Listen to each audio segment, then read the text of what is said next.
Hello friends, कैसे हैं आप सब। उम्मीद करता हूं कि आपकी पढ़ाई ठीक चल रही होगी और सभी कुशल मंगल होंगे। ठीक है। तो आज का हमारा टॉपिक है मानवाधिकार से आप क्या समझते हैं। ठीक है, तो चलिए शुरू करते हैं। देखो, मानवाधिकार वे मूलभूत अधिकार हैं जो प्रत्येक व्यक्ति को केवल इंसान होने के नाते मिलते हैं। ठीक है।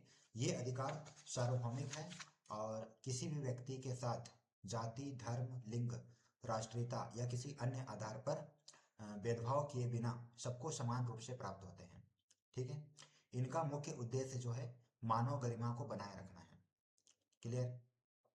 अब देखो, मानवाधिकारों की जो मुख्य अवधारणा है वो यह है कि ये अधिकार जन्मजात होते हैं। जन्मजात मतलब जन्म होते ही जो है हमें ये सब अधिकार प्राप्त हो जाते हैं। ठीक है। इन्हें न तो किसी व्यक्ति से छीना जा सकता है और न ही इन्हें कोई व्यक्ति स्वेच्छा से छोड़ सकता है। ठीक है।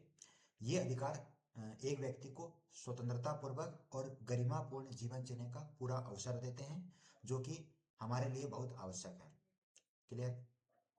अब देखो, इन अधिकारों का एक महत्वपूर्ण पहलू यह है कि ये राज्य की शक्ति को सीमित करते हैं। ठीक है।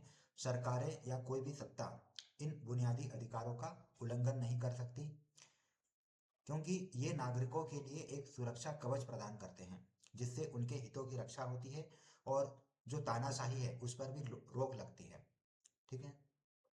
अब देखो, ऐतिहासिक रूप से यदि हम बात करें तो 1948 में संयुक्त राष्ट्र संघ, जो कि हम शॉर्टकट में यूएनओ कहते हैं, यूनाइटेड नेशंस ऑर्गेनाइजेशन, इसके द्वारा अपनाई गई मानवाधिकारों की सार्वभौम घोषणा यानी UDHR, universal declaration of human rights. ठीक है। ये कब अपनाई गई थी? 1948 में। किसके द्वारा? संयुक्त राष्ट्र संघ द्वारा। ठीक है। तो यह जो है एक महत्वपूर्ण मील का पत्थर पत्थर है। किसके लिए? मानवाधिकारों के संदर्भ में। इस घोषणा ने अंतर्राष्ट्रीय स्तर पर मानवाधिकारों के मानकों को स्थापित किया और उन्हें वैश्विक मान्यता प्रदान की, जो कि आज भी प्रासंगिक है। मतलब यह आज भी लागू है। ठीक है।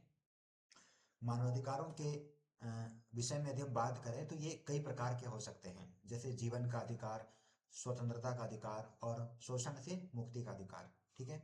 इसके अतिरिक्त बोलने की आज़ादी, धर्म की आज़ादी और शांतिपूर्वक इकट्ठा होने की आज़ादी भी इसमें शामिल है। ठीक है। इस प्रकार ये सभी पहलू एक स्वतंत्र समाज के लिए जरूरी हैं। क्लियर। अब देखो, आधुनिक परिभाषा के हिसाब से यदि बात करूं तो मानवाधिकार केवल नागरिक और राजनीतिक अधिकारों, ये दोनों तक सीमित नहीं है, बल्कि इनमें आर्थिक, सामाजिक और सांस्कृतिक अधिकार भी महत्वपूर्ण हैं।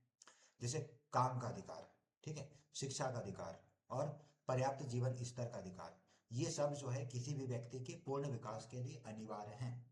क्लियर। अच्छा, मानवाधिकारों की एक प्रमुख विशेषता क्या है? ये जो है एक दूसरे से संबंधित हैं और इनको हम डिवाइड नहीं कर सकते। इसका मतलब क्या है? इसका मतलब यह है कि एक अधिकार की कमी जो है दूसरे अधिकारों के उपयोग को प्रभावित करती है। कैसे? उदाहरण देता हूँ। शिक्षा के अधिकार के बिना व्यक्ति अपने अधिकारों के बारे में जागरूक नहीं हो सकता, इसलिए उसको शिक्षा प्राप्त होना चाहिए। शिक्षा के माध्यम से फिर वो अन्य अधिकारों को भी प्राप्त कर सकता है। इसका मतलब क्या है कि एक अधिकार जो है दूसरे के बिना अधूरा है, इसलिए ये सब आपस में क्या है? परस्पर संबंधित है और अविभाज्य है। ठीक है। अच्छा, मानवाधिकार जो है कानून, जो मानवाधिकार कानून है ये सरकारों पर बाध्यकारी कर्तव्य डालते हैं। बाध्यकारी का मतलब क्या है? कि इन पर जो है हम सरकारों के द्वारा मनवा सकते हैं। ठीक है। सरकारों को यह सुनिश्चित करना होता है कि वे इन अधिकारों का सम्मान करें, उनकी रक्षा करें और उन्हें लागू करें। यदि उल्लंघन होता है तो उन्हें प्रभावी उपाय प्रदान करने चाहिए ताकि पीड़ितों को न्याय मिल सके। क्लियर। अच्छा, जवाबदेही जो है मानवाधिकार प्रणाली का एक महत्वपूर्ण हिस्सा है। यदि किसी व्यक्ति के अधिकारों का हनन होता है तो उसके पास राष्ट्रीयता और अंतर्राष्ट्रीय दोनों स्तरों पर शिकायत दर्ज करने और न्याय मांगने का अधिकार है। इस प्रकार यह तंत्र जो है मानवाधिकारों को वास्तविक शक्ति प्रदान करता है। क्लियर। अच्छा, मानवाधिकार जो है मानवीय गरिमा, समानता और न्याय के आधार स्तंभ है। यानी कि ये सिर्फ कानूनी अवधारणाएं नहीं हैं, बल्कि एक नैतिक कर्तव्य भी हैं जो एक शांतिपूर्ण और समावेशी समाज के निर्माण में हमारी मदद करती हैं। क्लियर? अच्छा, इसका पालन जो है हर देश और नागरिक की जिम्मेदारी है। समझ रहे हैं? आगे बढ़ते हैं। देखो, मानवाधिकारों का विकास सदियों की मानवीय चेतना और संघर्ष का परिणाम है। ठीक है, उदाहरण के लिए जो मैग्ना कार्टा है जो कि 1215 ईस्वी में आया था। इसके अलावा फ्रांसीसी क्रांति जो कि 1789 से 1799 तक चली थी। इसके दौरान मानवाधिकारों के विचारों ने जन्म लिया था। ठीक है, इन ऐतिहासिक घटनाओं ने कौन कौन सी, एक तो मैग्ना कार्टा हो गया जो कि 1215 में आया था, और एक फ्रांसीसी क्रांति जो कि 1789 से 99 तक चली थी। तो इन्होंने क्या किया था, मानवाधिकारों के विचारों को जन्म दिया था। इन ऐतिहासिक घटनाओं ने आधुनिक मानवाधिकार आंदोलनों की नींव रखी और उनकी प्रासंगिकता स्थापित की। ठीक है, अब देखो, मानवाधिकारों का जो एक प्रमुख सिद्धांत है वो क्या है, गैर भेदभाव है। मानवाधिकार का मतलब ये होता है कि जो मानव के अधिकार है उनकी रक्षा होनी चाहिए, उनके साथ किसी प्रकार का भेदभाव नहीं होना चाहिए। ठीक है, इस प्रकार यह सिद्धांत सुनिश्चित करता है कि सभी व्यक्तियों को समान अवसर मिले और किसी के साथ भी अनुचित व्यवहार न हो। इस प्रकार यह एक समावेशी समाज की दिशा में एक महत्वपूर्ण कदम है जहां हर कोई अपनी क्षमता को प्राप्त कर सकता है। क्लियर? अच्छा, मानवाधिकारों के नियमों या कानूनों को लागू करने के लिए संयुक्त राष्ट्र मानवाधिकार परिषद यानी UNHRC, United Nations human rights council, है ना, UNHRC, United Nations human rights council यानी संयुक्त राष्ट्र मानवाधिकार परिषद, ये संस्था जो है काम करती है किसके संदर्भ में, मानवाधिकारों के नियमों या कानूनों को लागू करने के लिए। ठीक है, तो ये जो है वैश्विक निकाय है और ये मानवाधिकारों के हनन की निगरानी करती है और इसके जो भी सदस्य देश है उनको मानवाधिकार के दायित्वों को पूरा करने में मदद करती है, जिससे वैश्विक स्तर पर इसके संदर्भ में जागरूकता बढ़ती है। ठीक है, अच्छा, बच्चों के जो अधिकार है वो मानवाधिकारों का एक विशिष्ट पहलू है।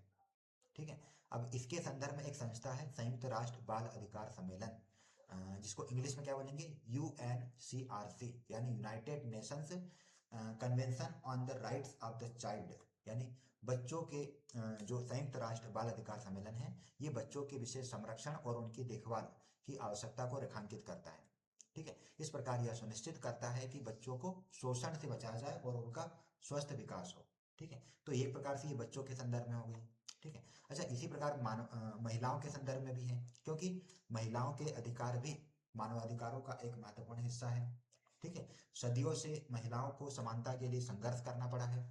अच्छा, महिलाओं के लिए कौन सा सम्मेलन है, ये वो उसका नाम है महिलाओं के विरुद्ध सभी प्रकार के भेदभाव के उन्मूलन पर कन्वेंशन, जिसको इंग्लिश में कहते हैं CEDAW यानी convention on the elimination of all forms of discrimination against women.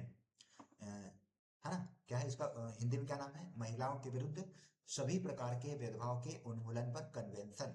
ठीक है, तो ये महिलाओं के कानूनी और वास्तविक समानता के अधिकारों की पुष्टि करता है। ठीक है, अच्छा, एक हमने बच्चों के बारे में पढ़ लिया है, एक महिलाओं के बारे में पढ़ लिया, एक अब पर्यावरण के बारे में पढ़ते हैं।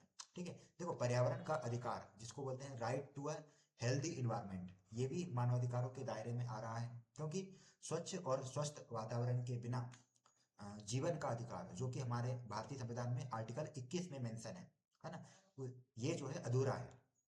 यदि हमें स्वच्छ वायु नहीं मिलेगी, ठीक है, स्वस्थ वातावरण नहीं मिलेगा तो हमारे इससे जीवन प्रभावित होगा। इसलिए भारतीय संविधान में अनुच्छेद 21 को शामिल किया गया है जो कि जीवन के अधिकार को बताता है ना, जीवन के अधिकार को डिफाइन करता है। ठीक है, तो जलवायु परिवर्तन और प्रदूषण से मानव जीवन पर बढ़ते खतरों को देखते हुए संयुक्त राष्ट्र संघ और कई देशों की अदालतों ने भी इसे मूल अधिकार के रूप में मान्यता दी है, ताकि सभी को स्वच्छ हवा, पानी और एक टिकाऊ टिकाऊ मतलब सतत पारिस्थितिक तंत्र मिल सके। टिकाऊ का मतलब होता है कि वो कंटिन्यू बनी रहे चीजें, है ना, ये नहीं कि एक समय के बाद वो चीजें खराब हो जाए, डैमेज हो जाए या खत्म हो जाए, है ना, वो सब चीजें नहीं होनी चाहिए। जैसे जल हो गया, पानी हो गया, सॉरी, जल हो गया, वायु हो गया, तो ये सब हमेशा बनी रहनी चाहिए, ये सब चीजें खराब नहीं होनी चाहिए, खत्म नहीं होनी चाहिए, है ना।